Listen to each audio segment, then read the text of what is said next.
Halo guys, kembali lagi bersama gue Fadil dari Suka IT. Kali ini gue ingin membahas salah satu AIO liquid cooler NZXT terbaru nih, yaitu bernama Kraken 240. Nah, salah satu selling point dari AIO ini adalah punya LCD display, dan harganya itu cuma 2,1 juta aja, yang membuatnya ini menjadi salah satu AIO termurah di pasaran yang memiliki LCD display. Apalagi kalau kita bicara dari brand sekelas NZXT. Nah, sebelum lebih jauh untuk melihat apa sih yang membuat AIO ini cukup terjangkau, pertama kita lihat dulu nih isi paket penjualannya.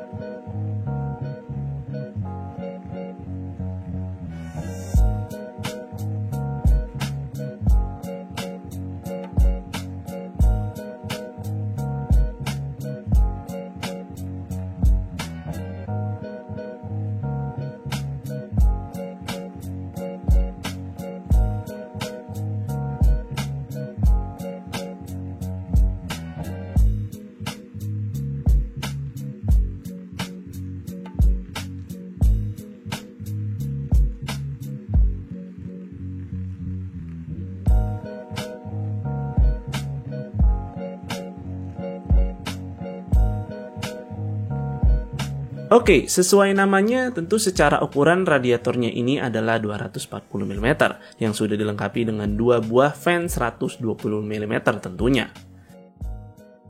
Nah, model fan yang dipakai NZXT di sini adalah F120P dengan speed 500 sampai 1800 rpm. Dan tipe bearingnya ini adalah fluid dynamic bearing yang tentu ini cukup umum ya ditemukan di range harga segini. Kemudian untuk panjang selangnya sendiri adalah 400 mm yang sudah braided. Lalu untuk pumpnya di sini punya speed 800 sampai 2800 rpm dan water blocknya ini memiliki housing yang masih berbahan plastik dengan blok yang sudah berbahan copper. Yang di sini terdapat juga nih pre-applied thermal paste.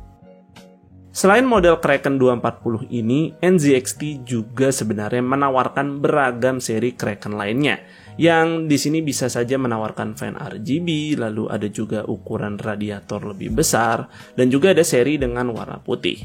Kalian sebenarnya sih bisa cek ya seri-seri NZXT Kraken ini pada web resmi mereka. Lalu untuk pemasangannya sih AIO ini sebenarnya dapat dipasangkan pada CPU-CPU terbaru. Dan berdasarkan pengalaman gue menggunakan soket LGA 1700, instalasinya sih ya cukup mudah ya, sebab mounting LGA-nya ini sudah pre-install. Dan sisanya itu hanya perlu kita memasang bracket dan dua jenis baut saja.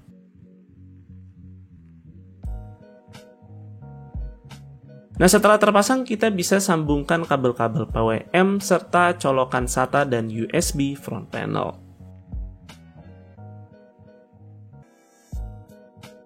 Nah, sekarang kita bahas nih LCD display-nya yang ternyata hanya berukuran 1,5 inch saja. Jadi hanya sebagian ukuran dari housing water block-nya aja nih, yang memang nggak bisa dibesarin lagi ukurannya, karena memang segini aja ukuran keseluruhan layarnya.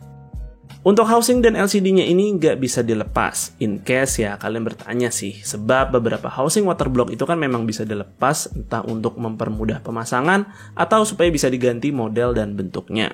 Untuk menggonta-ganti tampilan dari LCD display ini, kita bisa menggunakan software dari NZXT bernama NZXT Cam. Nah, software ini sendiri memiliki kegunaan yang cukup banyak, dimulai dari hal-hal dasar seperti membaca info spek PC yang dipakai, sekaligus juga melakukan monitoring. Dan untuk perangkat cooling NZXT sendiri, di sini kita bisa membaca suhu sekaligus mengatur juga RPM dari fan radiator dan pumpnya.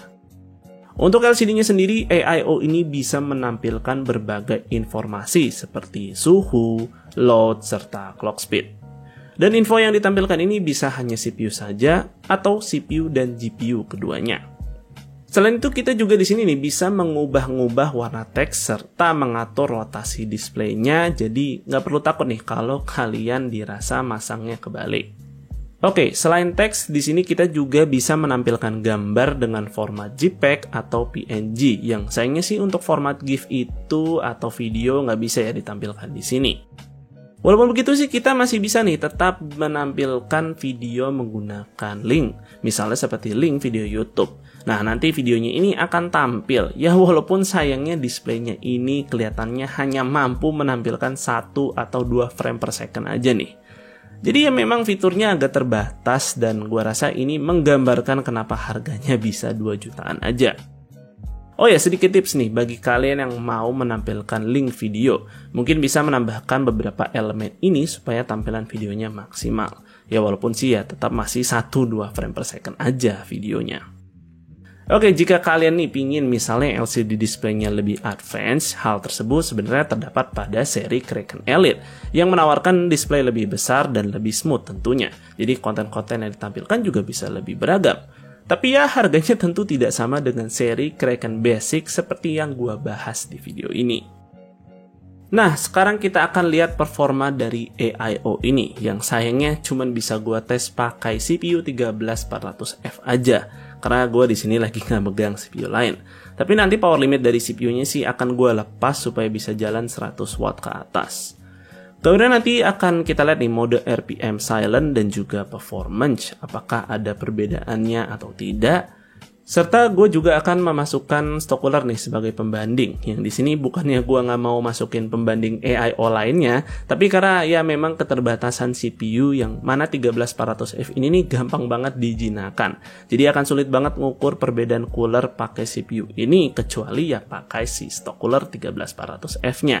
Yang apalagi kan juga sudah include di dalam paket penjualannya. Jadi user 13400F bisa dapat peningkatan seberapa banyak sih jika upgrade dari sebuah stock cooler ke AIO ini. Oke, pertama kita lihat dulu perbedaan antara silent mode dan performance mode menggunakan Cinebench R23 multicore selama 10 menit. Secara suhu sih kedua mode tidak berbeda terlalu jauh. Kemudian clock speednya pun bedanya cukup tipis. Terlihat dari package power si 13400F ini sama-sama bisa berjalan maksimal di kedua mode.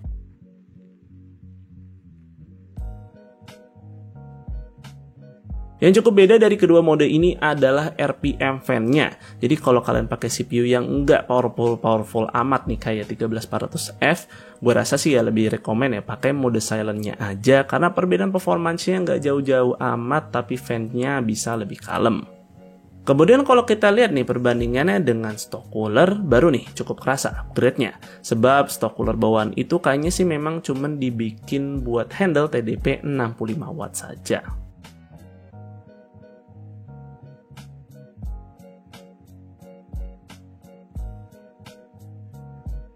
Oke, gue rasa alasan utama nanti si orang akan memilih AIO ini bukan karena mengincar price to performance-nya, tetapi ya tentu karena si LCD display-nya. Sebab kayaknya memang belum ada brand cooler dengan reputasi yang sama seperti NZXT menawarkan fitur ini di harga 2 jutaan. Belum lagi ekosistem yang ditawarkan NZXT yang bisa membuat kita mengatur seluruh perangkat NZXT menggunakan software NZXT Cam. Ya tapi memang tak bisa dipungkiri si LCD display-nya ini agak terbatas kemampuannya. Cuman gue pribadi melihat ini bisa menjadi opsi yang cukup menarik di pasar AIO. Karena selain LED RGB di harga segini, ada yang bisa menawarkan LCD display. Ya semoga aja sih ini bisa menjadi tren yang cukup positif ya ke depannya. Karena AIO dengan LCD display sepertinya sudah semakin terjangkau. Dan mungkin segitu dulu untuk videonya kali ini, semoga video ini bermanfaat buat kalian. Jika kalian berkenan like dan share video ini, dan jangan lupa subscribe channel Sukaiti jika kalian gak mau ketinggalan kontennya. Dan jangan lupa juga follow Sukaiti di Instagram dengan nama @suka_it. Gue Fadli dari Sukaiti pamit undur diri, see you on the next video.